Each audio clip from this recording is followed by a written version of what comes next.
નમસ્કાર ભારતના ભાવીઓ, હું વિશાલ વિરાણી સાયટ એડ્યુકેરમાં આપને આમંત્રિત કરું છું. વિદ્યાર્થી મિત્રો, આજે જોવાનું છે ધોરણ 12નું ચેપ્ટર નંબર 2 અને એમાં લઈને આવી રહ્યા છે ટોપિક જેનું નામ છે કેપેસિટરો અને કેપેસિટન્સ, મતલબ કે કેપેસિટર્સ અને કેપેસિટરના એકમને શું કહેવામાં આવે છે?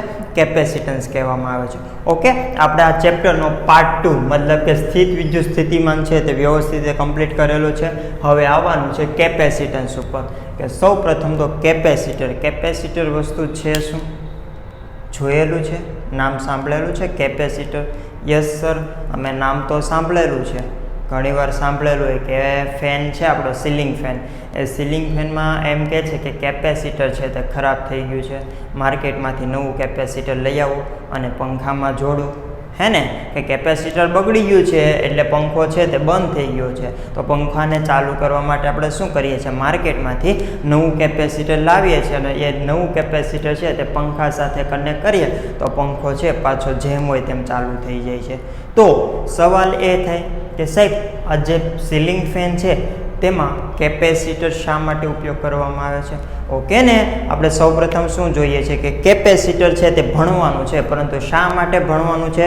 ભવિષ્યમાં તમારે ક્યાં ઉપયોગમાં આવશે, અથવા તો અત્યારે તમારે ક્યાં ઉપયોગમાં આવશે, ભવિષ્યમાં ક્યાં ઉપયોગમાં આવશે? મતલબ કે તમે માનો કે એન્જિનિયરિંગ ફિલ્ડમાં જાઓ છો, તો એન્જિનિયરિંગ ફિલ્ડમાં તમે ઇલેક્ટ્રિકલ એન્જિનિયરિંગમાં હોય, ઇલેક્ટ્રોનિક કોમ્યુનિકેશન મતલબ કે ઇસી ફિલ્ડમાં હો, પછી ઇલેક્ટ્રોનિક્સ ફિલ્ડમાં હો, તો આ બધી ફિલ્ડમાં તમે જોશો તો તમારે કેપેસિટરનો ખૂબ જ ઉપયોગ કરવાનો હશે. ઇલેક્ટ્રિકલમાં, ઇસીમાં અને ઇલેક્ટ્રોનિક્સ, બીજી કોઈ પણ બ્રાન્ચ પણ હોઈ શકે, પરંતુ આ મેઇન 3 બ્રાન્ચ છે તેમાં કેપેસિટરનો ઉપયોગ તમારે ખૂબ જ કરવાનો થશે અને તેની વિશે ડીપમાં ભણવાનું થશે. તો સૌ પ્રથમ તો આપણે જોઈએ છે કે કેપેસિટર શા માટે ઉપયોગ કરવામાં આવે છે. તમે ક્યારેક કેપેસિટર કાઢી લઈએ છો ફેનમાંથી અને ફેનને સ્ટાર્ટ કરો છો તો કઈ રીતની વસ્તુ થાય છે ખબર છે? કે ફેન છે તે આમ થાય છે, વાઇબ્રેટ થાય, હે ને, આમ થાય, ફેન છે તે વાઇબ્રેટ થાય, પરંતુ તે રોટેટ થતો નથી. ક્યારે તમે કેપેસિટરને છે તે ફેનમાંથી રિમૂવ કરી નાખો છો તો પંખો છે તે તમારો છે તે વાઇબ્રેટ થાય છે, હે ને, પરંતુ તે રોટેટ થતો નથી. તો કેપેસિટર શા માટે કામ લાગે છે એ તો આપણને ખબર પડી ગઈ છે ને, કે જેમ તમે કેપેસિટર કનેક્ટ કરો છો એવો પંખો છે તે ડાયરેક્ટ છે તે સ્ટાર્ટ થઈ જાય છે. મતલબ કે કેપેસિટર છે તે પંખાને સ્ટાર્ટ કરવા માટે વપરાય છે, હે ને, કેપેસિટર છે તે પંખાને સ્ટાર્ટ કરવા માટે વપરાય છે. જો તમે કેપેસિટર કનેક્ટ નથી કરતા અને પંખાને તમે ડાયરેક્ટ, આપણે ઘરમાં જે એસી સપ્લાય આવે છે, પ્લગમાં કયો સપ્લાય આવે છે? AC supply. અને આપણે ઇન્ડિયામાં તે એસી સપ્લાયના વોલ્ટેજ કેટલા છે? 220 વોલ્ટેજ અને આવૃત્તિ મતલબ કે ફ્રીક્વન્સી કેટલી છે? 50 હર્ટ્ઝ. ઓકે, તો એની સાથે પંખાને તમે જોડો છો, મતલબ કે પિન આપો છો, પ્લગમાં છે તે પિન આપો છો, સપ્લાય આપો છો પંખાને, તો પંખો છે તે વાઇબ્રેટ થાય છે. ક્યારે? જ્યારે તમે એની સાથે કેપેસિટર કનેક્ટ કરતા નથી. તો પંખામાં છે ને ઇન્ડક્શન મોટર આવે. કઈ મોટર આવે? Induction motor. એ ઇન્ડક્શન મોટર ફરે એટલે પંખો છે તે રોટેટ થાય છે. તો ઇન્ડક્શન મોટરને શરૂઆતમાં સ્ટાર્ટ થવા માટે, મતલબ કે શરૂઆતમાં ફરવા માટે છે ને વધારે કરંટ જોતો હોય. શું જોતું હોય? વધારે કરંટ જોતો હોય, જેને તમે એન્જિનિયરિંગમાં જાશો તો એને પિકઅપ કરંટ કહેવાય. શું કહેવાય છે? Pickup current. આપણે એમ કહીએ છીએ ને, કોઈ પણ ગાડી છે તેનું પિકઅપ વધારે છે, કોઈ પણ ગાડી છે તેનું પિકઅપ વધારે છે, એનો મતલબ શું? કે તે ઝડપથી સ્પીડમાં આવી જાય છે, હે ને, તે ઝડપથી સ્પીડમાં આવી જાય છે, એનો મતલબ એમ કે તેનું પિકઅપ છે તે વધારે છે. હવે અહીંયા કોની વાત કરીએ છીએ? ફેનની વાત કરીએ છીએ. તો ફેનમાં પણ શું આવે છે કે શરૂઆતમાં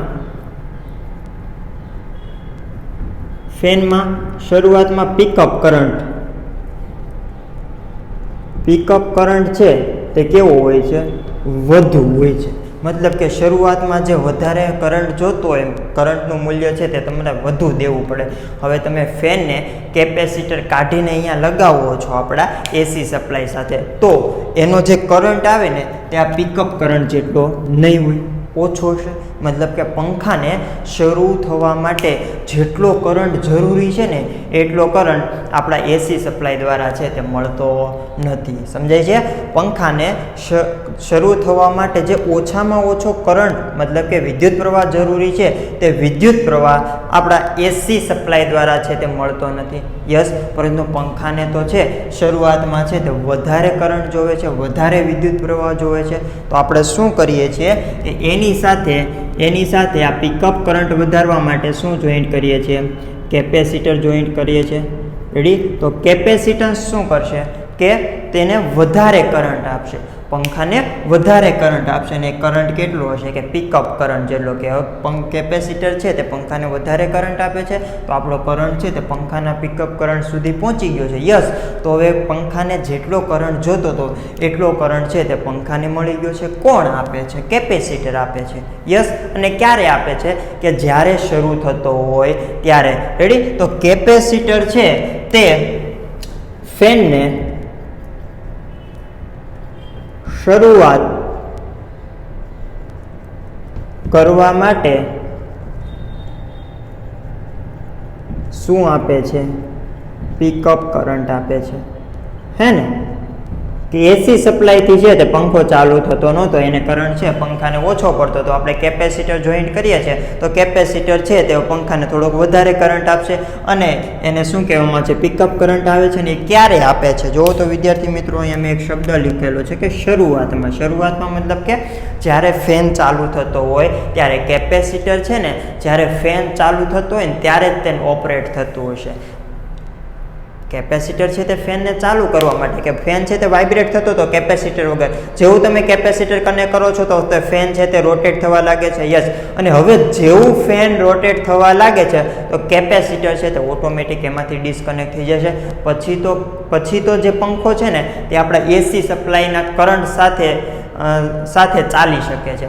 જ્યારે પંખો છે તે ફરતો હોય, એકવાર ફરવાનું ચાલુ કરી દે પછી ફેન છે તે એસી સપ્લાયનો જે કરંટ છે એની સાથે છે તે ફરી શકે છે. એ એના માટે પૂરતો છે જ્યારે તે ફરવા લાગે ત્યારે. પરંતુ શરૂઆતમાં એને કંઈક વધારે કરંટ જોવે છે, જેને પિકઅપ કરંટ કહે છે. યસ, તો એ શરૂઆતનો કરંટ પ્રોવાઈડ કરવા માટે કોણ વપરાય છે? કેપેસિટર વપરાય છે. અને જેવો પંખો છે તે રેગ્યુલર 5 ઉપર આપણે સ્ટાર્ટ થઈ જાય છે ને આપણે આમ બેઠા હોઈએ છીએ ખુરશીમાં પગ ઉપર પગ ચડાવીને, હે ને, તો પછી કેપેસિટરનું કાંઈ કામ આવતું નથી. કેપેસિટર છે તે ઓટોમેટિક ડિસ્કનેક્ટ થઈ જાય છે. ક્લિયર? તો આ તો કેપેસિટરનો ઉપયોગ ચોપડીમાં ક્યાંય આપેલો નથી. આ તો આપણે ખાલી તમારા માહિતી માટે કે આપણે કેપેસિટર ભણીએ છીએ તો શા માટે ભણીએ છીએ. ચલો, તો હેડિંગ લગાવી દો, કેપેસિટરો અને કેપેસિટન્સ. તો કેપેસિટર્સ છે શું? કે અત્યારે આપણે જે કેપેસિટર યુઝ કરીએ છીએ ને પંખામાં ને એમાં આવે છે સમાંતર પ્લેટ કેપેસિટર. કયું પ્લેટ કેપેસિટર આવે છે? સમાંતર પ્લેટ કેપેસિટર. એની વાત આપણે આગળ ટોપિકમાં કરશું જ, કે સમાંતર પ્લેટ કેપેસિટર શું છે. તો એ સમાંતર પ્લેટ કેપેસિટર હોય તો બે પ્લેટ હશે. કેવી હશે? સમાંતર હશે. હે ને? બે સમાંતર પ્લેટ હશે તો જેને સમાંતર પ્લેટ કેપેસિટર કહેશે. અને પ્લેટ કેવી હોય છે? ધાતુની બનેલી હોય છે. એ પ્લેટ છે તે ધાતુની મતલબ કે સુવાહકની બનેલી હોય છે. અને બે સુવાહક પ્લેટને કેટલાક અંતરે રાખવામાં આવે છે. હે ને? તો કેટલાક અંતરે રાખવામાં આવે છે તો આ બનતી રચનાને શું કહેવામાં આવે છે? કેપેસિટર કહેવામાં આવે છે. ઓકે, ચલો તો હેડિંગ મારી લો, કેપેસિટર.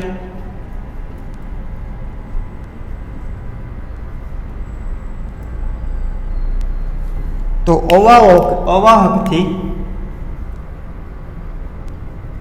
અવાહકથી બે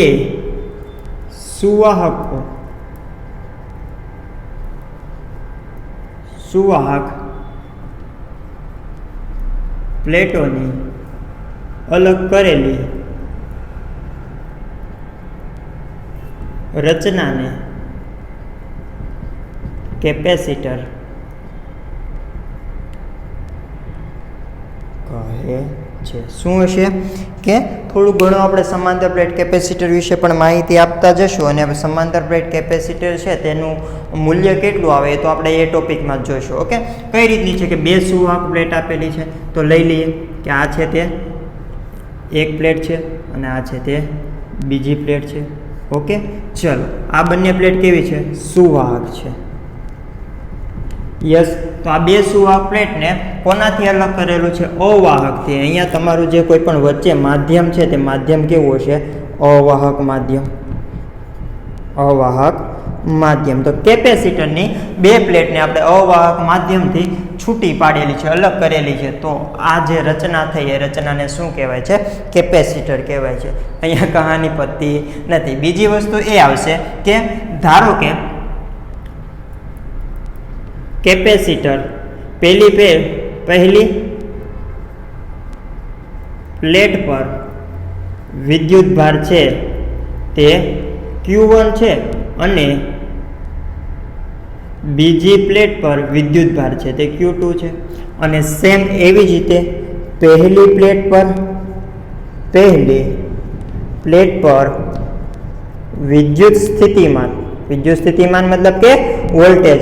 આજે આને પહેલું નામ આપી દઉં છું અને બીજી પ્લેટ કહી દઉં છું. પહેલી પ્લેટ ઉપર વિદ્યુતભાર છે તે Q1 છે, બીજી પ્લેટ ઉપર વિદ્યુતભાર છે તે Q2 છે. ઓકે, તો આની ઉપર છે તે વિદ્યુતભાર Q1, આની ઉપર છે તે વિદ્યુતભાર Q2. પહેલી પ્લેટ ઉપર વિદ્યુત સ્થિતિમાન છે તે V1 છે. યસ, અને બીજી પ્લેટ ઉપર વિદ્યુત સ્થિતિમાન છે તે કેવું છે? V2 છે. બીજી પ્લેટ પર વિદ્યુત સ્થિતિમાન છે તે V2 છે. ચલો, તો અહીંયા વિદ્યુત સ્થિતિમાન V2, અહીંયા વિદ્યુત સ્થિતિમાન છે તે V1. તો આ ટાઈપની રચના થઈ. આને શું કહેવામાં આવે છે?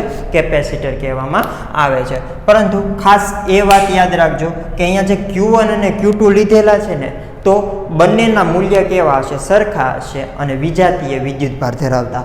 શું કહું છું? કેપેસિટરની બંને પ્લેટ ઉપર જે Q1 અને Q2 વિદ્યુતભાર લીધેલા છે તો તેના મૂલ્ય સરખા રાખવાના અને તેને એ વિજાતીય રાખવાના. મતલબ કે મૂલ્ય સરખા અને વિજાતીય. તો એક પ્લસ Q હશે તો બીજો કેવો હશે? Minus Q. યસ, તો કેપેસિટર વ્યવહારમાં કઈ રીતના વિદ્યુતભાર હોય છે? વ્યવહારમાં કેપેસિટરોની પ્લેટ પર સમાન મૂલ્યના અને વિરુદ્ધ વીજભાર હોય છે. એનો મતલબ એમ કે પહેલી પ્લેટ પર વિદ્યુતભાર કયો આવશે? માનો કે પ્લસ Q છે. યસ, તો બીજી પ્લેટ પર વિદ્યુતભાર છે તે કેવો આવશે? માઇનસ Q આવશે. ઓકે, આપણે આ કોની વાત કરી? જે Q1 અને Q2 છે તેની વાત કરી નાખી કે Q1 Q2 ની જગ્યાએ એક પ્લસ Q છે, બીજું છે તે માઇનસ Q છે. હવે વાત કરીએ કે V1 અને V2. તો V1 માઇનસ V2 કરો તો મને શું મળે? V1 માઇનસ V2 તો બંને પ્લેટ વચ્ચેનો વિદ્યુત સ્થિતિમાન મળે છે. યસ, અને બંને પ્લેટ વચ્ચેનો જે વિદ્યુત સ્થિતિમાન છે તેને શું કહેવામાં આવે છે? V કહેવામાં આવે છે. ઓકે, તો બે પ્લેટો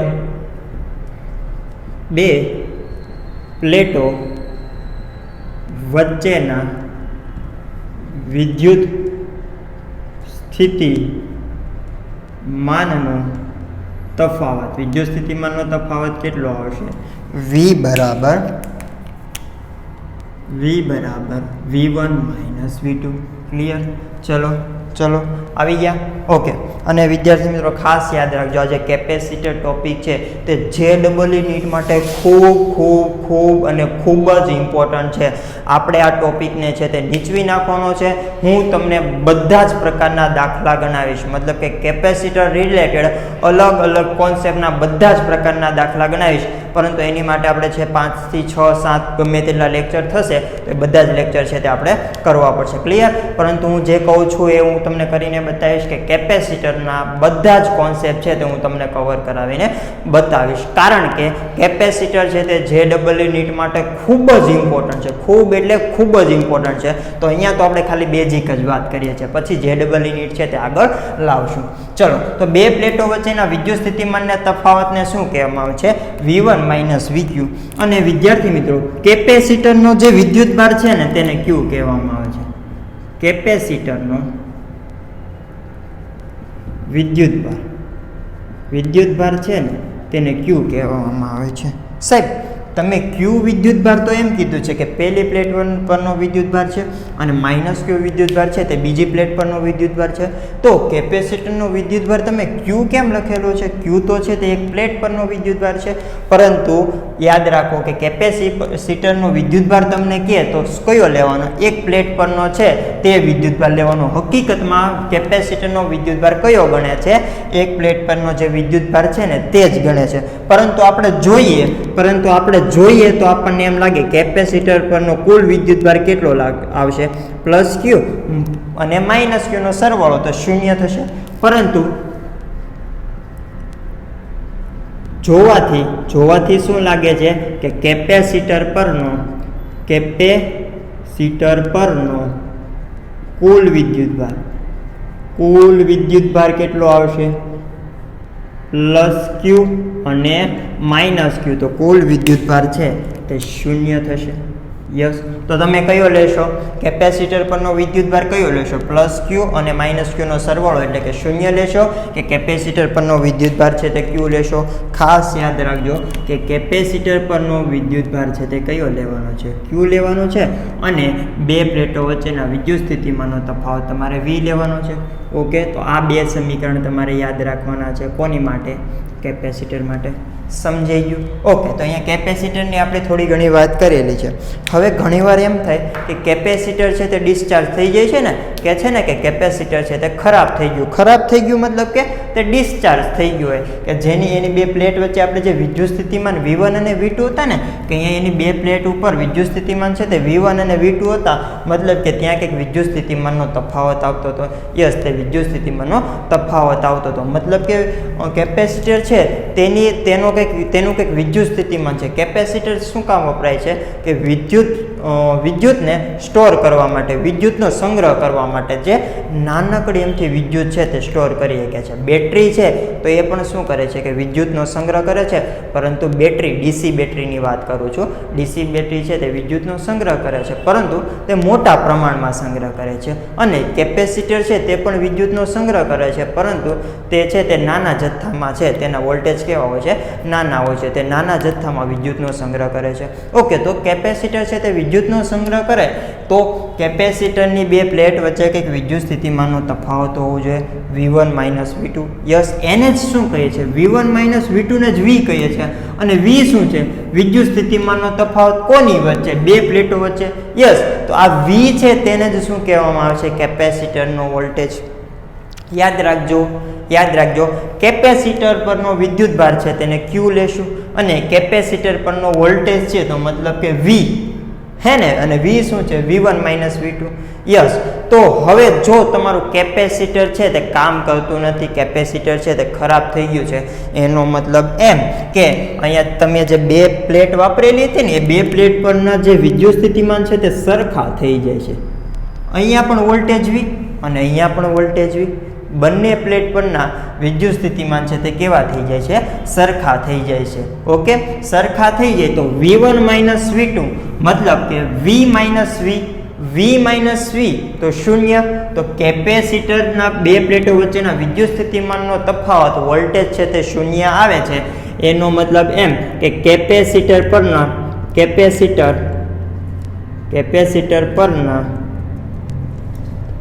વિદ્યુત સ્થિતિમાન કેટલો આવ્યો? 0 આવ્યો. ઓકે, અને 0 શા માટે થતો હતો એ પણ હું તમને જણાવી. શું થયું? ડિસ્ચાર્જિંગ થયું કે નહીં? ડિસ્ચાર્જ થઈ ગયા. કે યસ, કે પહેલા એની બે પ્લેટ વચ્ચે કંઈક વિદ્યુત સ્થિતિમાન V હતા. શરૂઆતમાં શું હતું? જો આ બધી વસ્તુની વાત ચોપડીમાં કરેલી નથી, આ તો હું તમને સમજાવું છું. જેટલું સમજજો તેટલું મહત્વનું છે. આપણે તો શું ભણવા બેઠા છે, કંઈક શીખવા બેઠા છે, એને ગોખવા બેઠા નથી. ચલો, શરૂઆતમાં કેપેસિટર પરનું વિદ્યુત સ્થિતિમાન V બરાબર કેટલું હતું? V. યસ, અને V બરાબર શું લખી શકીએ? V1 minus V2. કે શરૂઆતમાં એક ઉપર V1 હતો અને બીજા ઉપર V2 હતો, તો કેપેસિટર પરનો વિદ્યુત સ્થિતિમાન છે તે બંનેના તફાવત જેટલો, એટલે કે V1 માઇનસ V2. પરંતુ અમુક સમય સુધી તમે કેપેસિટર છે તે 1-2 વર્ષ સુધી વાપરો છો. તમે તો શું કર્યું છે? આ કેપેસિટરની બે પ્લેટ સાથે તમે શું ફેન કનેક્ટ કરેલો છે? ફેન કનેક્ટ કરેલો છે. ઓકે, તો આ ફેન છે તે શું કરશે? ધીરે ધીરે પાવર છે તે ખાઈ જશે, વોલ્ટેજ છે તે ખાશે. કોના ખાશે? કેપેસિટર. કેપેસિટર શા માટે વાપરે છે? ફેનને ચાલુ કરવા માટે, હે ને? ફેનને ચાલુ કરીએ છીએ તો કેપેસિટરના વોલ્ટેજ ધીરે ધીરે ઘટતા જશે કે નહીં ઘટતા જશે? યસ. તો કેપેસિટર પરના વોલ્ટેજ છે તે ધીરે ધીરે ઘટતા જશે અને અમુક સમય એવો આવશે કે જ્યાં કેપેસિટરની બંને પ્લેટ ઉપરના વિદ્યુત સ્થિતિમાન V છે તે સરખા થઈ જાય. યસ, કેપેસિટર પરના બંને પ્લેટોના વિદ્યુત સ્થિતિમાન V છે તે સરખા થઈ જાય છે તો તેમની વચ્ચેનો તફાવત મતલબ કે કેપેસિટર પરનો વોલ્ટેજ કેટલા થઈ ગયા? શૂન્ય થઈ ગયું. કેપેસિટર પરનો વોલ્ટેજ શૂન્ય થઈ ગયું મતલબ કે કેપેસિટર પાસે સંગ્રહિત કરેલી વિદ્યુત ઉર્જા એક પણ છે જ નહીં. કેપેસિટર છે તે શું કરે છે? ઉર્જાનો સંગ્રહ કરે છે. પરંતુ અમુક સમય પછી 1-2 વર્ષ પછી કેપેસિટર છે તે સંપૂર્ણપણે ડિસ્ચાર્જ થઈ જાય છે. તો હવે આપણું કાંઈ કામનું નહીં, એ આપણે છોકરાને રમવા માટે દઈ દેવાનું, અને માર્કેટમાંથી નવું લાવવું પડે. યસ, પરંતુ કોઈક એવો હોય કે મારે છોકરાને રમવા માટે નથી દેવું, મારે માર્કેટમાંથી નથી લાવવું, તો એ શું કરશે ખબર? કેમ? આજે કેપેસિટરની 2 પ્લેટ હતી ને, યસ, ચલો કેપેસિટરની 2 પ્લેટ છે. હવે અહીંયા વિદ્યુત સ્થિતિમાન કેટલા થઈ ગયા હતા? સરખા થઈ ગયા હતા. અલગ અલગ કરવા પડશે મતલબ કે કેપેસિટર છે તે ડિસ્ચાર્જ થઈ ગયું હતું. તો ટૂંકમાં એમ કહું છું કે કેપેસિટરનું ચાર્જિંગ કરવું પડશે. અને ચાર્જિંગ કરીએ તો શું થશે? પાછું ઉલટું થશે ને કે V1 માંથી V વોલ્ટેજ થઈ ગયા હતા, V2 માંથી V વોલ્ટેજ થઈ ગયા હતા. ક્યારે? જ્યારે ડિસ્ચાર્જિંગ થતું હતું ત્યારે. તો ચાર્જિંગ કરીએ છીએ તો શું થશે કે V1 માંથી પાછા કેવા વોલ્ટેજ થઈ જશે? V માંથી પાછા કેવા વોલ્ટેજ થઈ જશે? V1 થઈ જશે. અને અહીંયામાં V1 માંથી કેટલા વોલ્ટેજ થઈ જશે? V2 થઈ જશે. યસ, તો ચાર્જિંગ નહોતું કર્યું તો આપણું કેપેસિટર છે તે ફેલ થઈ ગયું હતું, કારણ કે તેમની કેપેસિટરની 2 પ્લેટો વચ્ચેનું વિદ્યુત સ્થિતિમાન છે તે શૂન્ય આવે છે. મતલબ કે કેપેસિટર પરનો વોલ્ટેજ છે તે શૂન્ય છે. ક્યારે? જ્યારે કેપેસિટર છે તે ફેલ થઈ ગયું, આપણે સંપૂર્ણપણે તેને નીચવી નાખ્યું, વાપરી નાખેલું છે. હવે માર્કેટમાંથી નવું નથી લાવવું, પરંતુ મારે એ જ કેપેસિટરનો યુઝ કરવો છે. હોય તો મારે બંને પ્લેટો વચ્ચે વિદ્યુત સ્થિતિમાનનો કંઈક તફાવત ઉત્પન્ન કરવો પડે. કેટલો કરવો પડે? કે V1 - V2. યસ, તો એ જે વોલ્ટેજ આવે તેને કેપેસિટર પરનો વોલ્ટેજ કહેવામાં આવે છે. અને એ જ વોલ્ટેજ શું છે કે કેપેસિટરે સંગ્રહિત કરેલી ઉર્જાની વાત આપણે કરશું. મતલબ કે કેપેસિટરની 2 પ્લેટો વચ્ચેનો કંઈક વિદ્યુત સ્થિતિમાન છે. મતલબ કે કેપેસિટરે કે હવે કંઈક છે તે વિદ્યુત ઉર્જાનો સંગ્રહ કરેલો છે. ઓકે, તો અહીંયા વોલ્ટેજ V1 અને V2 તમારે લાવવા પડશે, પરંતુ ઓટોમેટિક આવી જશે? પડ્યું કેપેસિટર પડેલું હોય તો આવી જાય? ના આવી જાય તો આપણે કંઈક પ્રોસેસ કરવી પડે ને. યસ, તો અહીંયા શું કરશું કે આપણે આ કેપેસિટરને DC બેટરી સાથે કનેક્ટ કરીએ. કોની સાથે કનેક્ટ કરીએ? DC બેટરી સાથે. અને માની લઈએ કે DC બેટરીના વોલ્ટેજ છે તે કેટલા છે? V વોલ્ટેજ છે. યસ, અને આ કયો છેડો છે? ધન, અને આ ઋણ. યસ, તો આ પ્લેટ છે, પહેલી પ્લેટ છે તે કેપેસિટરના બેટરીના ધન છેડા સાથે કનેક્ટેડ છે. બીજી પ્લેટ છે તે કેપેસિટરના ઋણ છેડા સાથે કનેક્ટેડ છે. તો અહીંયા બેટરીમાંથી થોડોક ધન વિદ્યુતભાર છે તે અહીંયા જમા થતો જશે. યસ, અને અહીંયા બેટરીના ઋણ છેડા પરથી આ બીજી પ્લેટ ઉપર ઋણ વિદ્યુતભાર છે તે જમા થતો જશે. યસ, અહીંયા ધન વિદ્યુતભાર જમા થાય છે, અહીંયા ઋણ વિદ્યુતભાર જમા થાય છે. એનો મતલબ એમ કે કેપેસિટરનું ચાર્જિંગ થાય છે. ચાર્જિંગ મતલબ કે ચાર્જ વધે છે. યસ, જોઈ શકો છો ચાર્જ છે તે વધે છે. તો આ બંને પ્લેટ વચ્ચેનો વિદ્યુત સ્થિતિમાનનો તફાવત વધે કે ઘટે? વધે ને, કે અહીંયા વોલ્ટેજ V1 છે તે વધતા જશે અને અહીંયા વોલ્ટેજ V2 છે તે વધતા જશે. ઓકે, તો આ શું થયું? કેપેસિટરનું ચાર્જિંગ કર્યું. યસ, તો આ ચોપડીમાં તમારે એક જ લીટીમાં છે તે ટોપિક લખેલો છે. શું લખેલું છે?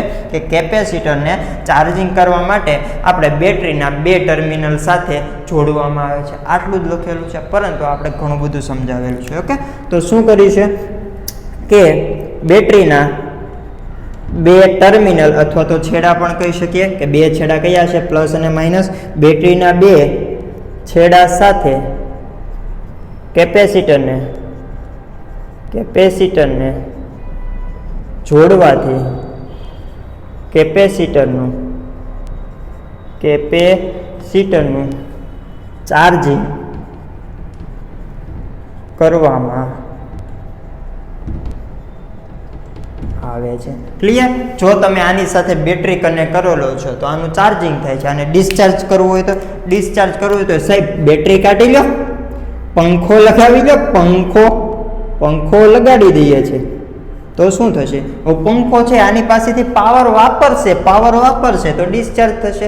યસ. અને બેટરી લગાવો છો તો બેટરી છે તે કંઈક કેપેસિટરનો પાવર વાપરશે નહીં, એ કેપેસિટરને પાવર આપશે, મતલબ છે તે કેપેસિટર છે તે ચાર્જ થશે. Concept clear?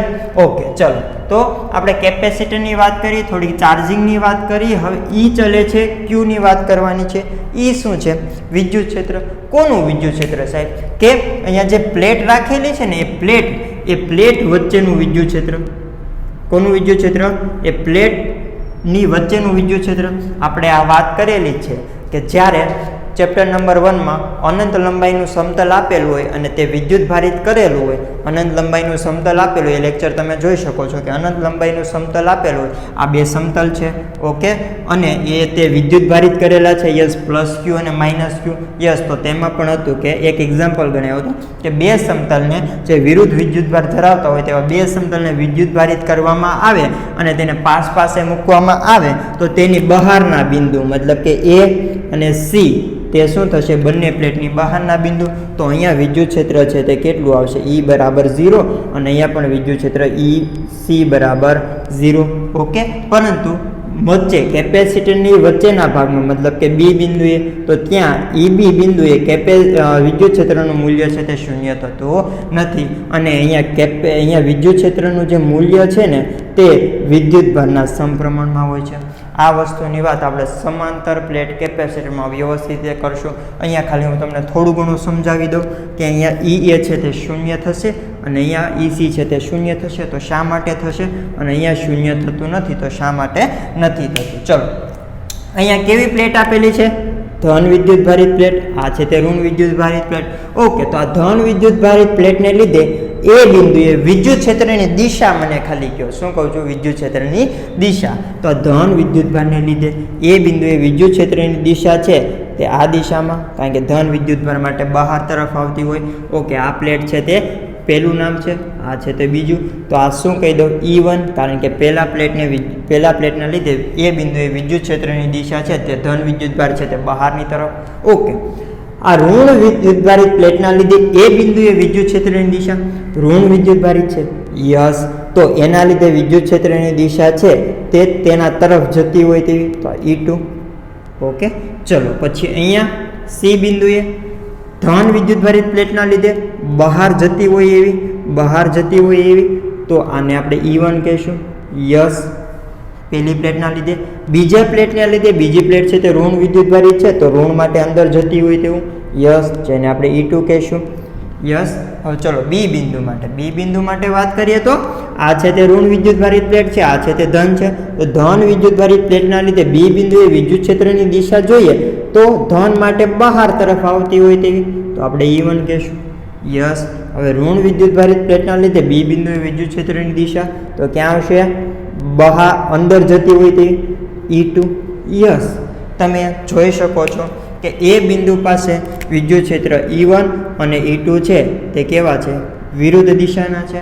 અને આપણે સમાંતર પ્લેટ કેપેસિટરમાં જોશું કે આ સમાન મૂલ્યના પણ હોય. તો સમાન મૂલ્યના અને વિરુદ્ધ દિશામાં તો એ બિંદુ પાસે પરિણામી વિદ્યુત ક્ષેત્ર કેવું આવશે? શૂન્ય આવશે.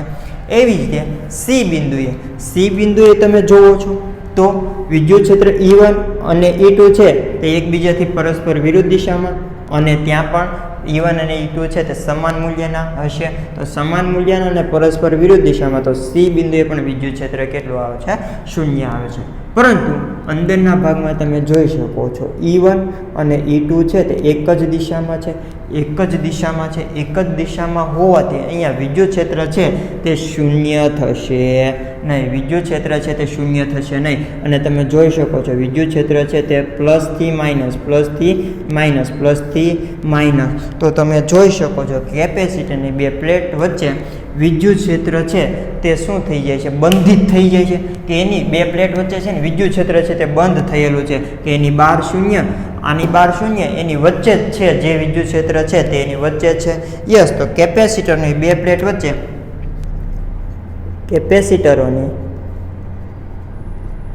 બે પ્લેટ વચ્ચે વિદ્યુત ક્ષેત્ર છે તે કેવું થઈ જાય છે? બંધિત હોય છે. વિદ્યુત ક્ષેત્ર બંધિત હોય છે. યસ, વિદ્યુત ક્ષેત્ર છે તે બંધિત હોય છે. અને અહીંયા તમે જેમ વિદ્યુતભાર વધારો છો એવી રીતે E1 અને E2 નું મૂલ્ય વચ્ચે E1 અને E2 નું મૂલ્ય મળે તો કેપેસિટરની બે પ્લેટ વચ્ચે જે વિદ્યુત ક્ષેત્ર છે તેનું મૂલ્ય વધે. યસ, તો કેપેસિટરની બે પ્લેટ વચ્ચે જે વિદ્યુત ક્ષેત્ર છે તેનું મૂલ્ય કોના ઉપર આધાર રાખે છે? વિદ્યુતભાર Q ઉપર આધાર રાખે છે. તો એ જ વાત કરી છે કે E ચલે છે Q. યસ, તો કેપેસિટરની બે પ્લેટો વચ્ચેનું વિદ્યુત ક્ષેત્ર એ કોના ઉપર આધાર રાખે છે? Q ઉપર. અને વિદ્યાર્થી મિત્રો, Q શું છે? કેપેસિટરનું વિદ્યુતભાર. તો એ કેપેસિટરની બે પ્લેટ વચ્ચેનું વિદ્યુત ક્ષેત્ર છે એ કેપેસિટરના વિદ્યુતભાર ઉપર આધાર રાખે છે. કેપેસિટરના વિદ્યુતભાર પર આધાર રાખે છે. ક્લિયર? ચલો, આપણે કેપેસિટરની થોડી ઘણી વાત કરેલી છે. હવે જોવાનું છે કે વિદ્યુત સ્થિતિમાનનો તફાવત લખી નાખો. ચલો, લખી નાખો, ભૂસી નાખો છો આટલી વસ્તુ. ડન?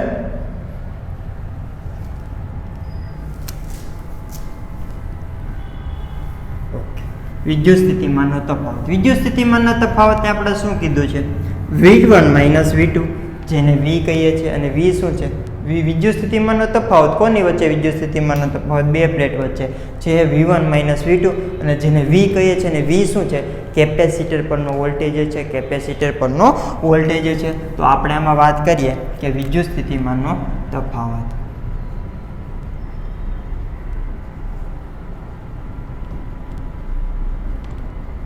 અને વિદ્યુત સ્થિતિમાનના તફાવત છે અથવા તો વિદ્યુત સ્થિતિમાન છે તેની વિશે આપણે અગાઉ વાત કરી દીધેલા છે. ઓકે, કે કઈ રીતની વસ્તુઓ છે? કે માની લઈએ કે એક ગોળ આપેલું છે, એક બીજો ગોળ સુવાહક આપેલો છે. યસ, આની ઉપર ઋણ વિદ્યુતભાર છે, આની ઉપર છે તે પ્લસ વિદ્યુતભાર કરેલો છે. આ છે તે પહેલી સુવાહક સપાટી છે, આ છે તે બીજી સુવાહક સપાટી છે. ઓકે, હવે આની ઉપરનું કંઈક વિદ્યુત સ્થિતિમાન છે તે V1 હશે અને આની ઉપરનું કંઈક વિદ્યુત સ્થિતિમાન છે તે V2 હશે. હવે શું કરીએ છીએ કે આપણે વિદ્યુત સ્થિતિમાન શોધવું છે. તો વિદ્યુત સ્થિતિમાન વિદ્યાર્થી મિત્રો હોય છે શું? કે એકમ વિદ્યુતભારને લખી જ નાખું પહેલાં કે એકમ વિદ્યુતભારને વિદ્યુત ક્ષેત્રની વિરુદ્ધ દિશામાં બીજા સુવાહક પરથી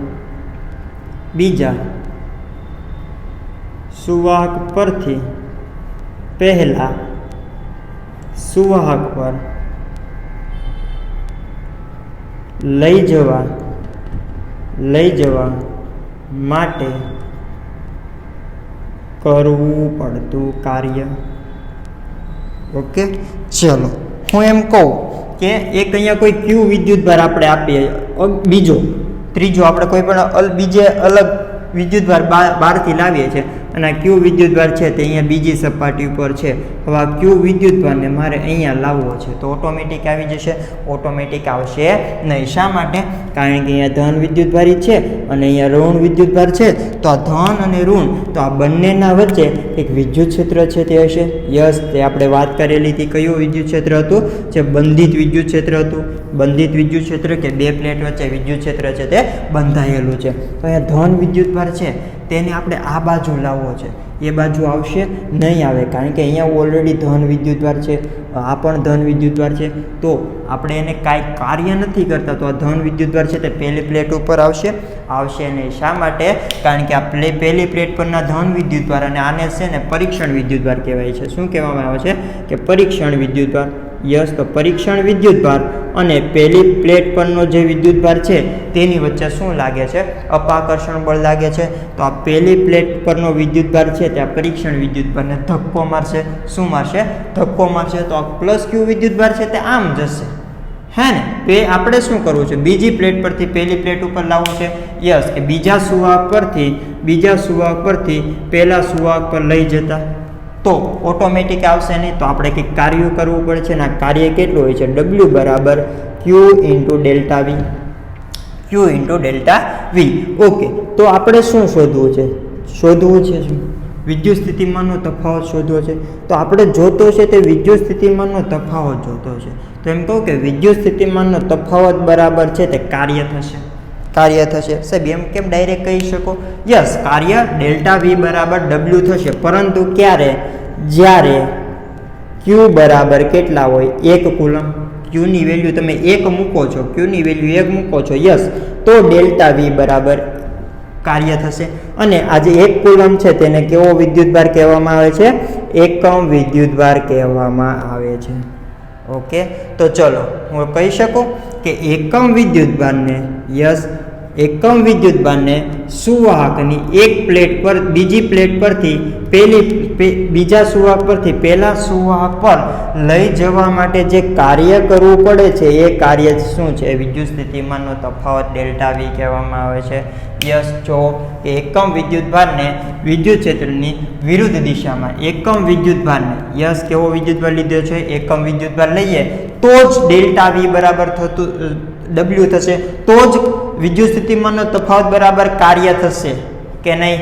યસ, જો અહીંયા એકમ વિદ્યુતભાર ના હોય તો માનો કે 2 કુલમ હોત તો W બરાબર શું થાત? 2 ડેલ્ટા વી. તો ડેલ્ટા વી બરાબર શું થાત? W/2. યસ, જો એકમ વિદ્યુતભાર ના હોત, 2 કુલમનો વિદ્યુતભાર હોત તો વિદ્યુત સ્થિતિમાનનો તફાવત છે તે કાર્ય જેટલો થાત? ના, કાર્ય જેટલો થાત નહીં, કાર્ય કરતાં અડધો થાત. તો આપણે શું કરવું છે? સરખા કરવા છે. વિદ્યુત સ્થિતિમાનનો તફાવત છે તે કાર્યના પદમાં લખવો છે. તો Q બરાબર આપણે કેટલા? 1 કુલમ જ લેવા પડશે. Q બરાબર તમે 1 કુલમ લ્યો છો, તો ડેલ્ટા વી બરાબર W કહી શકીએ. ડેલ્ટા વી શું છે? વિદ્યુત સ્થિતિમાનનો તફાવત. તો આપણે એની જે આ વ્યાખ્યા આપી છે કે વિદ્યુત સ્થિતિમાનનો તફાવત એ એકમ વિદ્યુતભારને વિદ્યુત ક્ષેત્રની વિરુદ્ધ દિશામાં, વિદ્યુત ક્ષેત્ર આ દિશામાં હતો તો એની વિરુદ્ધ દિશામાં, મતલબ કે બીજા સુવાહક પરથી પહેલા સુવાહક ઉપર લઈ જાય છે. વિદ્યુત ક્ષેત્રની વિરુદ્ધ દિશામાં બીજા સુવાહક પરથી પહેલા સુવાહક પર લઈ જવા માટે કરવું પડતું કાર્ય છે. યસ, શું છે? કરવું પડતું કાર્ય છે. ઓકે, અને આ વિદ્યુત સ્થિતિમાન એ વિદ્યુતભારના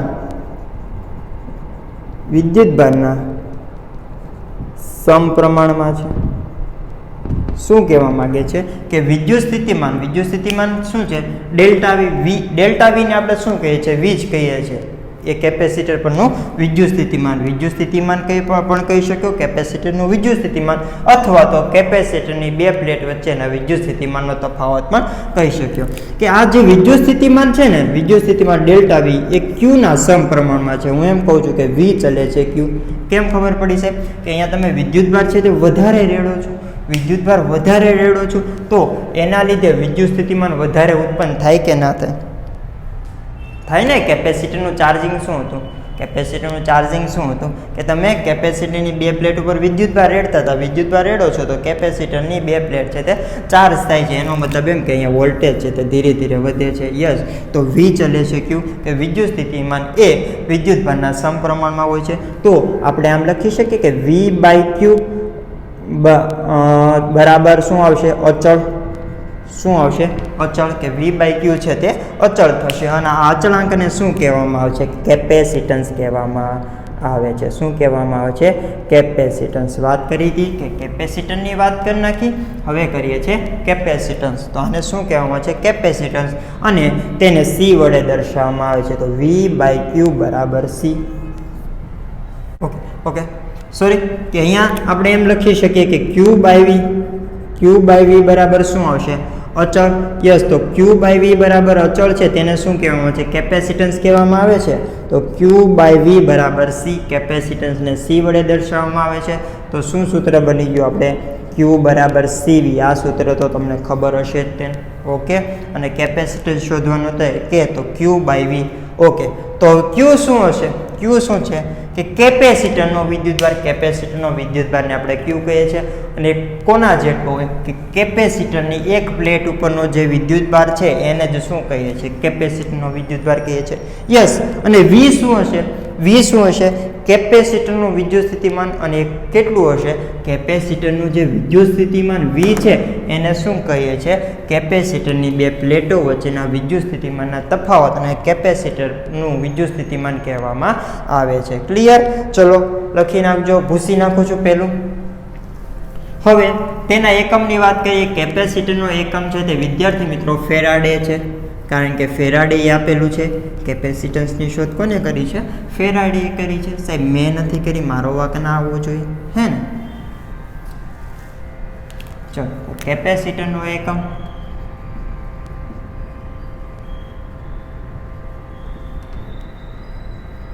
છે તે ફેરાડે કહેવામાં આવે છે. ફેરાડે. ઓકે. અને તેને F વડે દર્શાવવામાં આવે છે. ચલો હવે બીજા શબ્દમાં કેપેસિટન્સનો એકમ આપણે SI યુનિટમાં લખવો હોય તો C બરાબર Q બાય V. Q મતલબ કે કુલમ અને V બરાબર વોલ્ટ. તો કેપેસિટરનો બીજો એકમ શું આવશે? કુલમ પર વોલ્ટ. શું આવી શકે? કુલમ પર વોલ્ટ. કુલમ પર વોલ્ટ. ક્લિયર? ચલો. અને કેપેસિટર છે તે બે પ્રકારના હોઈ શકે. કેપેસિટરની સંજ્ઞા છે તે આવી હોય છે. ઓકે. જોજો બંને પ્લેટ છે તે કેવી સરખી રાખવાની, બેટરીની જેમ નહીં. બેટરીમાં છે તે એક પ્લેટ મોટી ને એક પ્લેટ નાની. મોટી પ્લેટ હતી તેને ધન વિદ્યુતભારિત કહેતા હતા, આને છે તે ઋણ વિદ્યુતભારિત કહીએ છીએ. ક્લિયર? ઓકે. ચલો પરંતુ કેપેસિટર છે તે કેપેસિટરની બંને પ્લેટો સરખી દર્શાવવાની. આ છે તે કેપેસિટરની સંજ્ઞા છે. કેપેસિટરની સંજ્ઞા તો ના કહી શકીએ, કેપેસિટરનો સિમ્બોલ છે. તો બે પ્રકારના કેપેસિટર તમને ઘણીવાર આકૃતિમાં દર્શાવેલા. એક તો આવું સાદું અને બીજો આવશે કે માથે આવો એરો બતાવેલો હોય. એરો મતલબ કે આ છે તે ફિક્સ કેપેસિટર કહેવાય. કેવું કહેવાય? Fix capacitor. ઓકે. ફિક્સને ગુજરાતીમાં શું કહેવાશે? તમે જોઈ લેજો શું શબ્દ વાપરેલો છે ને તે મને ભૂલાઈ ગયો છે. ઓકે. Fix capacitor. ઓકે. અને આને કહેવાય છે ચલિત કેપેસિટર. ચલિત મતલબ કે બદલી શકાય તેવું. આ કેપેસિટર છે તો તેનું મૂલ્ય તમે જે માર્કેટમાંથી લાવો છો તો એનું મૂલ્ય તમારે બદલી શકાય નહીં. મતલબ કે એનું મૂલ્ય સરખું જ રહે. કે આ માનો કે બે કેપેસિટરનું એકમ ફેરાડે છે. જો આ છે તે 2 ફેરાડેનું કેપેસિટન્સ હોય તો આ 2 ફેરાડેનું જ રહેશે, હે ને? અને જો તમારે આ છે તે કેપેસિટર છે તે માની લો કે 2 ફેરાડે છે, એનું 3 ફેરાડે કરવું હોય તો યસ તમે 3 ફેરાડે કરી શકો છો. એ ટાઈપની રચના હોય છે. અવરોધમાં પણ તમને ખબર હશે ને, ક્યારેક તમે પ્રેક્ટિકલ કરતા હોય તો લેબમાં, તો તમારે એક અવરોધ એવા આવશે જે ફિક્સ હોય કે તેનું મૂલ્ય છે તે બદલી શકાય નહીં. પછી બીજા અવરોધ એવા હોય કે જેનું મૂલ્ય છે તે બદલી શકાય. રિઓસ્ટેટ શું છે? તે ચલિત અવરોધ કહી શકીએ કે તેમાં તમે અવરોધનું મૂલ્ય છે તે બદલાવી શકો છો. અને આપણે બીજા પહેલા અવરોધ આવે છે તેનું મૂલ્ય છે તે બદલાવી શકતા નથી. ક્લિયર? ઓકે. અને આ જે કેપેસિટરના એકમ છે તે આપણે મોસ્ટ ઓફલી છે ને તે માઇક્રો ફેરાડે અને મિલી ફેરાડેમાં લેવાના થશે. કારણ કે ફેરાડે એકમ છે તે કેપેસિટર માટે ખૂબ મોટો એકમ છે, તો આપણે નાના એકમ લઈ લેશું, માઇક્રો ફેરાડે અને મિલી ફેરાડે. ક્લિયર? ચલો આટલી વાત કરી નાની મોટી. હવે પાછી વાત વિદ્યુત સ્થિતિ ઈ ચાલે છે. ક્યુ કમ્પ્લીટ થઈ ગયું. વિદ્યુત સ્થિતિમાનનો તફાવત કમ્પ્લીટ થઈ ગયો. હવે વાત કરવાની છે તે ઈ છે તે મોટું છે. સી છે તે મોટું. સી મોટું એનો મતલબ કેપેસિટન્સ મોટું. સી મોટું મતલબ કે કેપેસિટન્સ મોટું. જો તો શું લખીએ છીએ કે સી બરાબર Q બાય V. સી મોટું મતલબ કે તમે વિદ્યુતભાર જો ફિક્સ કરી દો અને તમારું કેપેસિટન્સ મોટું કરવું છે, એનો મતલબ એમ તમારે વિદ્યુત સ્થિતિમાન છે તે નાનું રાખવું પડશે. શું કહું છું? કેપેસિટન્સ મોટું કરવું છે અને વિદ્યુતભાર આપણે ફિક્સ કરી દઈએ છીએ કે 1 જ કુલમ અથવા તો 2 કુલમ ફિક્સ કરી દો. ચલો 2 કુલમ. અને તમારે કેપેસિટન્સ છે તે કેટલું કરવું છે? 4 ફેરાડે જેટલું કરવું છે. તો મારા મત મુજબ જો કેપેસિટન્સ તમારે 4 ફેરાડે જેટલું કરવું હોય અને તમારો વિદ્યુતભાર છે તે 2 કુલમ છે, યસ, તો તમારું વિદ્યુત સ્થિતિમાન છે તે 1/2 જેટલું હોવું જોઈએ. યસ. તો આ શું છે કે આપેલા વિદ્યુતભાર માટે કેપેસિટન્સ મોટું મતલબ કે આપેલા વિદ્યુતભાર માટે વિદ્યુત સ્થિતિમાનનું મૂલ્ય કેવું આવશે? નાનું આવશે. યસ, તો આને શું લખી શકીએ? કેપેસિટન્સ મોટું મતલબ કે આપેલા વિદ્યુતભાર માટે કેપેસિટન્સ વિદ્યુત સ્થિતિમાનનું મૂલ્ય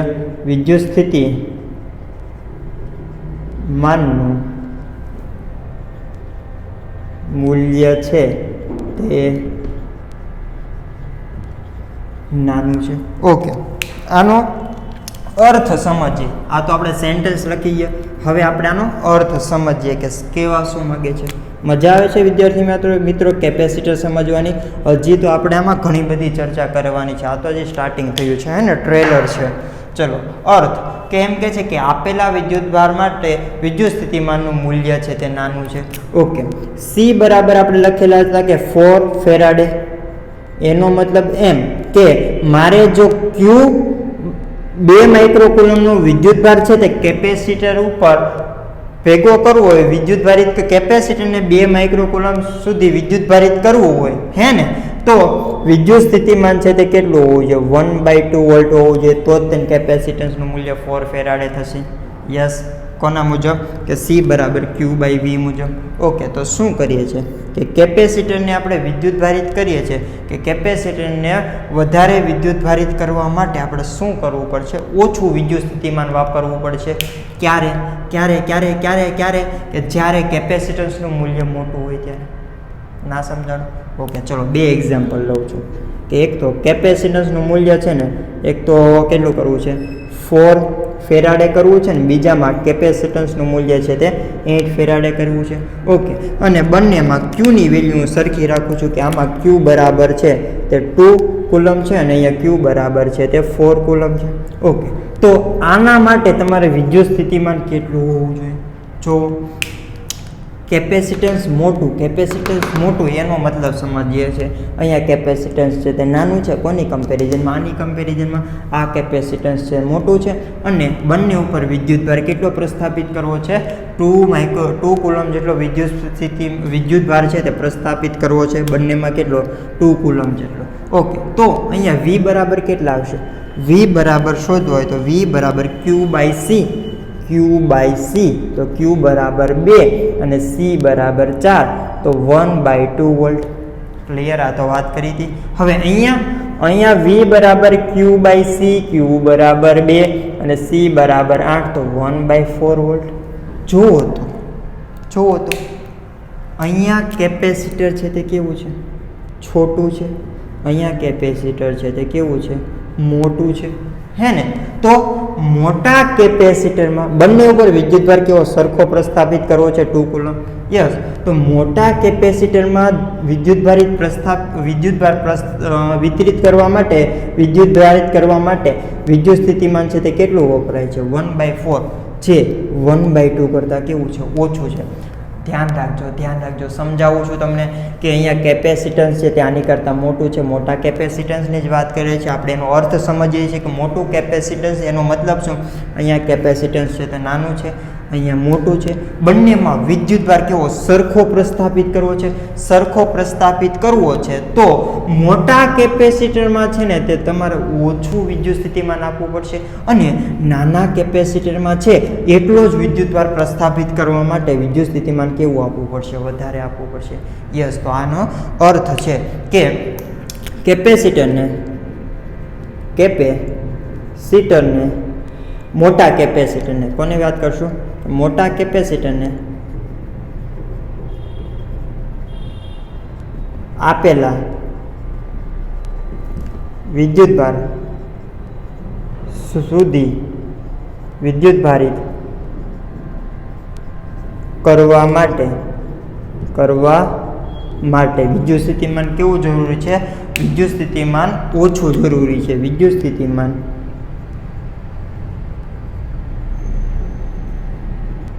ઓછું જરૂરી છે. ઓકે, અર્થ સમજાઈ ગયો? અર્થ લખી નાખજો, હું ભૂસી નાખું છું. આ અર્થ સમજેલા છે ને, હવે એનું મહત્વ સમજાવું છું ક્લિયર? બોર નથી થતા ને છોકરાઓ? મજા લેવાની છે, હે ને?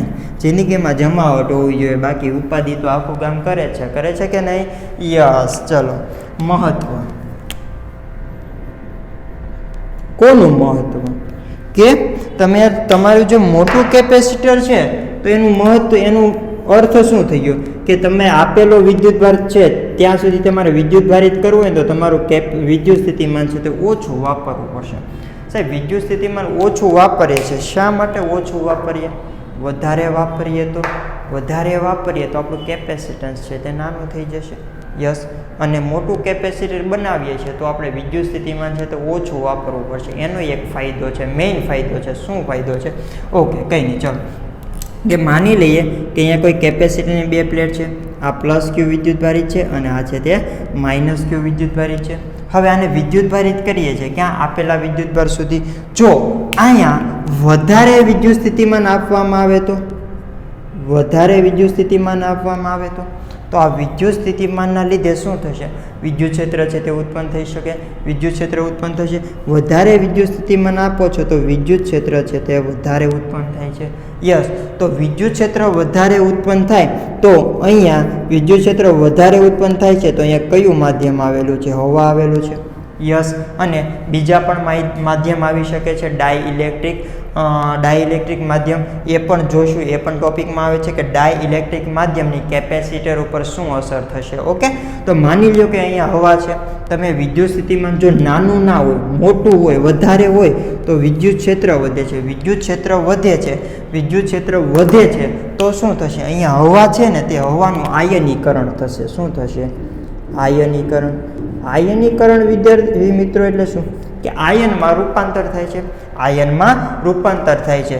કે આ હવા છે ને એની કંઈક વેલ્યુ હશે, એની કંઈક ઓછામાં ઓછી સહન કરવાની ક્ષમતા હશે કે એ આટલું જ વિદ્યુત ક્ષેત્ર છે તે સહન કરી શકે છે. કે એના કરતાં તમે વધારે વિદ્યુત ક્ષેત્ર આપો છો ને તો એ હવા છે તેનું ભંગાણ થઈ જાય છે, મતલબ કે આયનીકરણ થઈ જાય છે. યસ. તો અહીંયા આપણે વધારે વિદ્યુત ક્ષેત્ર આપેલું છે. કોના દ્વારા આપેલું છે? કે વિદ્યુત સ્થિતિમાન ઓછું નહીં, વધારે રાખો છો, વિદ્યુત સ્થિતિમાન વધારે રાખો છો તો કેપેસિટરની બે પ્લેટ વચ્ચે વિદ્યુત ક્ષેત્ર છે તે કેવું થાય છે? વધે છે. અને આ વિદ્યુત ક્ષેત્ર એટલું વધે છે કે હવાની સહન કરવાની ક્ષમતા છે તે પૂરી થઈ જાય છે. અને હવા છે તે ખુદ પોતે તૂટી જાય છે, મતલબ કે તેનું આયનીકરણ થઈ જાય છે. તો હવાનું આયનીકરણ થાય તો અહીંયા કંઈક ધન વિદ્યુતભાર અને ઋણ વિદ્યુતભાર છે તે ઉત્પન્ન થશે. આયનીકરણ થયું, આયન ઉત્પન્ન થયા. યસ. તો શું થશે કે આ જે ધન વિદ્યુતભાર છે, હવાના આયનીકરણથી જે ધન વિદ્યુતભાર ઉત્પન્ન થાય છે તે ક્યાં જશે? કેપેસિટરની ધન પ્લેટ તરફ જશે. અને આ જે ધન વિદ્યુતભાર છે તે કેપેસિટરની ઋણ પ્લેટ તરફ જશે. યસ. જાય કે ના જાય ને સાહેબ? ઓકે, તો શું થયું કે એ માનો કે 3 વિદ્યુતભાર વિદ્યુત ભારિત કરેલા હતા. યસ. કેપેસિટરની પ્લેટ ઉપર જ્યારે હવાનું આયનીકરણ થતું નહોતું ત્યારે આપણે જોઈ શકીએ છીએ કે 3 વિદ્યુતભાર છે, પરંતુ જેવું હવાનું આયનીકરણ થયું તો એક ધન વિદ્યુતભાર અને એક ઋણ વિદ્યુતભાર છે ઉત્પન્ન થાય છે એવું માની લઈએ. તો એક ઋણ વિદ્યુતભાર છે તે અહીંયા આવશે. યસ. તો અહીંયા એક ઋણ વિદ્યુતભાર છે તે એડ થઈ ગયો તો એ આને નાબૂદ કરી દેશે ને કે પ્લસ ક્યુ ને માઇનસ ક્યુ, તો આ છે તે ગાયબ થઈ ગયું. તો અહીંયા તમે જોઈ શકો છો વિદ્યુતભાર છે તે 3 કુલમમાંથી કેટલો થઈ ગયો? 2 કુલમ થઈ ગયો. યસ. તો એવી રીતે અહીંયા પણ થાય છે. અહીંયા કેટલા? ચલો 3 રાખીએ શરૂઆતમાં. અને અહીંયા જે તે પ્લસ વિદ્યુતભાર આવે છે તો આ પ્લસ વિદ્યુતભાર છે તે એક માઇનસને છે તે ખાઈ જશે. યસ. તો અહીંયા પણ વિદ્યુતભાર છે તે 3 કુલમમાંથી કેટલો થઈ ગયો? 2 કુલમ થઈ ગયો. યસ. કેટલું આયનીકરણ થયું? આપણે તો 2 અણુઓ છૂટા પડ્યા, એક પ્લસ અને એક માઇનસ. જો વધારે ઉત્પન્ન થતા હોય તો માનો કે આમાંથી 3 ઉત્પન્ન થાય છે, 3 ધન વિદ્યુત ભારિત અને 3 ઋણ વિદ્યુત ભારિત. તો આ 3 ઋણ વિદ્યુત ભારિત ક્યાં આવે? તો અહીંયા આવે. 3 ઋણ વિદ્યુત ભાર છે તે કેપેસિટરની ધન પ્લેટ આવે. તો 3 ઋણ વિદ્યુત ભાર છે તે કેપેસિટરના 3 વિદ્યુત ભારને ખાઈ જશે. મતલબ કે કેપેસિટરની પહેલી પ્લેટ ઉપર વિદ્યુત ભાર છે તે શૂન્ય. વિદ્યુતભાર શૂન્ય હોય તો તેને શું કહેવાય છે? તટસ્થ કહીએ કે ના કહીએ? યસ. તો કેપેસિટરની પ્લેટ તટસ્થ થઈ ગઈ. એવી રીતે આ 3 ધન વિદ્યુતભાર છે તે કેપેસિટરની ઋણ વિદ્યુતભાર તરફ આકર્ષણ પામે છે અને આ જે ધન વિદ્યુતભાર છે તે કેપેસિટરના ત્રણેય ઋણ વિદ્યુતભારને ખાઈ જશે. તો અહીંયા પણ Q બરાબર કેટલા થઈ જશે? 0 થઈ જશે. Q બરાબર 0 મતલબ કે તટસ્થ. ઓહો, શું થઈ ગયું વિદ્યાર્થી મિત્રો? કેપેસિટરની બંને પ્લેટ છે તે તટસ્થ થઈ ગઈ. શું થઈ ગયું? તટસ્થ થઈ ગયું. તો તે હવે કેપેસિટર તરીકે વર્તન કરશે? ના સાહેબ ના, કેપેસિટર તરીકે વર્તન કરશે નહીં. કેપેસિટર તો ડિસ્ચાર્જ થઈ ગયું કે ફેલ થઈ ગયું, માર્કેટમાંથી નવું લાવવું પડશે, અથવા તો બીજું શું કરી શકીએ? કેપેસિટરનું ચાર્જિંગ કરી શકીએ. કઈ રીતે કરી શકીએ? કે તેની સાથે બેટરી કનેક્ટ કરીને કરી શકીએ. ક્લિયર? સમજાઈ ગયું? તો આનું મહત્વ શું છે? પ્રોબ્લેમ કોના લીધે આવ્યો? કેપેસિટર છે તે તટસ્થ મતલબ કે ડિસ્ચાર્જ કેમ થઈ ગયું? તેના ઉપર વિદ્યુતભાર 0 કેમ થઈ ગયો? તેનો વિદ્યુતભાર તટસ્થ કેમ થયો? શું કામ થયો? મેઇન વિલન છે કોણ? મેઇન વિલન છે વિદ્યુત સ્થિતિમાન. કે તમે વિદ્યુત સ્થિતિમાનમાં વધારો કરો છો તો જ વિદ્યુત ક્ષેત્ર વધે છે, તો જ વિદ્યુત ક્ષેત્ર વધે છે. અને એ વિદ્યુત ક્ષેત્ર એટલી હદ સુધી વધી જાય છે કે જે અહીંયા માધ્યમ છે તે માધ્યમના જે સ્ટ્રેન્થ છે તેની કરતાં વધી જાય છે. તો હવાની કેપેસિટી સ્ટ્રેન્થ છે તે પૂરી થઈ જાય છે. તો હવાનું શું થાય છે? આયનીકરણ થાય છે. હવાનું આયનીકરણ થાય છે. તો એના કંઈક ધન વિદ્યુતભારો અને ઋણ વિદ્યુતભારો હશે. આ ધન વિદ્યુતભારો અને ઋણ વિદ્યુતભારો છે તે કેપેસિટરની વિજાતીય પ્લેટ સાથે છે તે આકર્ષણ પામે છે. યસ, કે ધન વિદ્યુતભાર છે ઋણ વિદ્યુતભાર છે તે ધન પ્લેટ સાથે આકર્ષણ પામશે, ધન પ્લેટ છે તે ઋણ પ્લેટ સાથે આકર્ષણ પામશે, ધન વિદ્યુતભાર છે તે ઋણ પ્લેટ સાથે આકર્ષણ પામશે. તો ધીરે ધીરે આયનીકરણ જો વધે તો કેપેસિટરની પ્લેટો છે તે શું થઈ શકે? તટસ્થ થઈ શકે છે. યસ. તો આ તો પ્રોબ્લેમ આવ્યો. ક્યારે આવ્યો? કે જ્યારે વિદ્યુત સ્થિતિમાનનું મૂલ્ય મોટું હોય ત્યારે. યસ, તો આપણે શું રાખેલું છે કે વિદ્યુત સ્થિતિમાન ઓછું જરૂરી છે. યસ, અને આપણે વાત કરેલી કે મોટા કેપેસિટન્સ હોય તેમાં વિદ્યુત સ્થિતિમાન છે તે કેવું હોય છે? ઓછું હોય છે. તો એ તો આપણે ફાયદાકારક જ થયું ને. એ શું થઈ ગયું? ફાયદાકારક થયું. તો વિદ્યુત સ્થિતિમાન ઓછું છે તો કશો વાંધો આવશે નહીં. ઓકે, આ કહાની લખી શકીએ. યસ, કે જો વિદ્યુત સ્થિતિમાન વધારે હોત તો વિદ્યુત સ્થિતિમાન વધારે હોત તો શું થાત? કે કેપેસિટરની બે પ્લેટો વચ્ચેનું શું થાય છે? વિદ્યુત ક્ષેત્ર E છે તે વધે છે. વિદ્યુત ક્ષેત્ર E છે તે વધે છે. ઓકે, વિદ્યુત ક્ષેત્ર E ધીરે ધીરે વધે છે. તો અહીંયા કેપેસિટરની બે પ્લેટ વચ્ચે જે માધ્યમ રાખેલું છે તેનું શું થાય છે? આયનીકરણ થાય છે. તેથી કેપેસિટરની બે પ્લેટો વચ્ચેના માધ્યમનું આયનીકરણ થાય છે.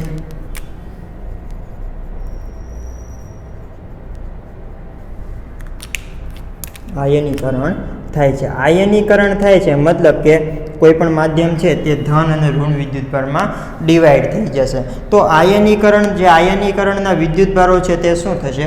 કે તેનાથી ધન વિદ્યુતભાર છે તે ઋણ પ્લેટ તરફ જશે, ઋણ વિદ્યુતભાર છે ધન પ્લેટ તરફ થશે. યસ, તો આ જે માધ્યમના આયનો છે તે કેપેસિટરની વિજાતીય પ્લેટ તરફ છે તે આકર્ષાય છે. ઓકે, આ આયનો કેપેસિટરની વિજાતીય પ્લેટ તરફ આકર્ષાય છે. પ્લેટ તરફ આકર્ષાય છે તો શું થાય છે? કે પ્લેટ પરનો વિદ્યુતભાર છે તે ધીરે ધીરે ઘટે છે. 3માંથી 2 થઈ ગયો તો 3માંથી 2 થઈ ગયો તો જો વધારે વિદ્યુત સ્થિતિમાન હજી વધારે આપવામાં આવે તો હજી વિદ્યુત ક્ષેત્ર વધે, હજી વિદ્યુત ક્ષેત્ર વધે તો હજી આયનીકરણ થાય, હજી આયનીકરણ થાય તો હજી અહીંયા નવા વિદ્યુતભારો છે તે ઉત્પન્ન થાય, અને આ નવા વિદ્યુતભારો ઉત્પન્ન થાય તો હજી છે તે કેપેસિટર પરનું વિદ્યુત સ્થિતિમાન 2 કુલોમ્બમાંથી કેટલું થઈ જાય? 0 થઈ જાય. 2 કુલોમ્બમાંથી કેટલું થઈ જાય? 0 થઈ જાય. યસ, તો શું થઈ શકે? તટસ્થ થઈ શકે, પ્લેટ છે તે તટસ્થ થઈ શકે અને ના પણ થઈ શકે. 2 કોલમ હોય તો પ્લેટ છે તે સંપૂર્ણપણે તટસ્થ નથી થતી. જો બધો જ વિદ્યુતભાર શૂન્ય છે તો તટસ્થ થઈ જાય છે. એનો મતલબ એમ કે આપણે એક એવો શબ્દ વાપરી શકીએ અંશતઃ તટસ્થ, મતલબ કે થોડીક તટસ્થ હશે અને થોડીક તટસ્થ નહીં હોય. તેથી શું થાય છે, વિદ્યુતભારિત કેપેસિટરની પ્લેટો અંશતઃ તટસ્થ થાય છે. અંશતઃ તટસ્થ થાય છે. ડન. ઓકે, ચલો તો બધા ટોપિક છે તે અહીંયા ક્લિયર થઈ ગયા છે. હવે એક નાનકડી એમથી વાત કરવાની છે કે માધ્યમનું ડાયઇલેક્ટ્રિક સ્ટ્રેન્થ, કે કોઈ પણ માધ્યમ છે તેની ડાયઇલેક્ટ્રિક સ્ટ્રેન્થ કેટલી છે. એ તો મેં અહીંયા ઓલરેડી તમને વાત કરી દીધેલી છે. લખી નાખજો. અહીંયા આવશે ડાયઇલેક્ટ્રિક સ્ટ્રેન્થ.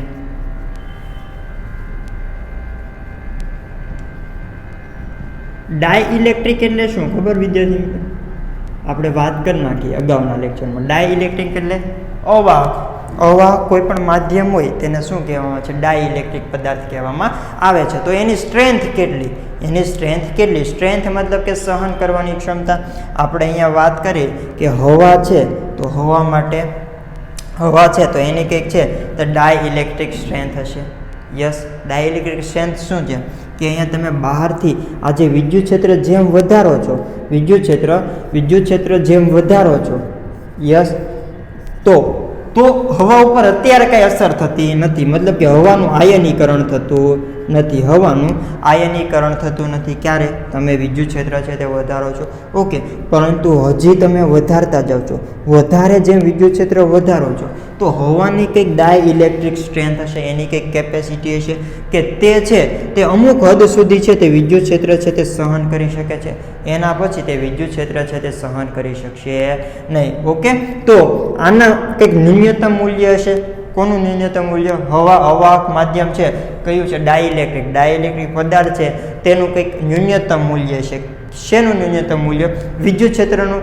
યસ, કે તમે એ વિદ્યુત ક્ષેત્ર સુધી ડાયઇલેક્ટ્રિક પદાર્થ છે તે વિદ્યુત ક્ષેત્ર છે તે સહન કરી શકે છે. હવે જો આના કરતાં તમે થોડુંક પણ વિદ્યુત ક્ષેત્ર વધારો છો તો આમ શું થઈ જાય છે? આયનીકરણ થઈ જાય છે. આયનીકરણ થઈ જાય છે. યસ, તો જ્યાં સુધી આયનીકરણ ના થાય ને, જ્યાં સુધી કોઈ પણ અવાહક માધ્યમ છે, ડાયઇલેક્ટ્રિક માધ્યમ છે, તેનું આયનીકરણ ના થાય ને તેને શું કહેવામાં આવે છે? ડાયઇલેક્ટ્રિક સ્ટ્રેન્થ કહેવામાં આવે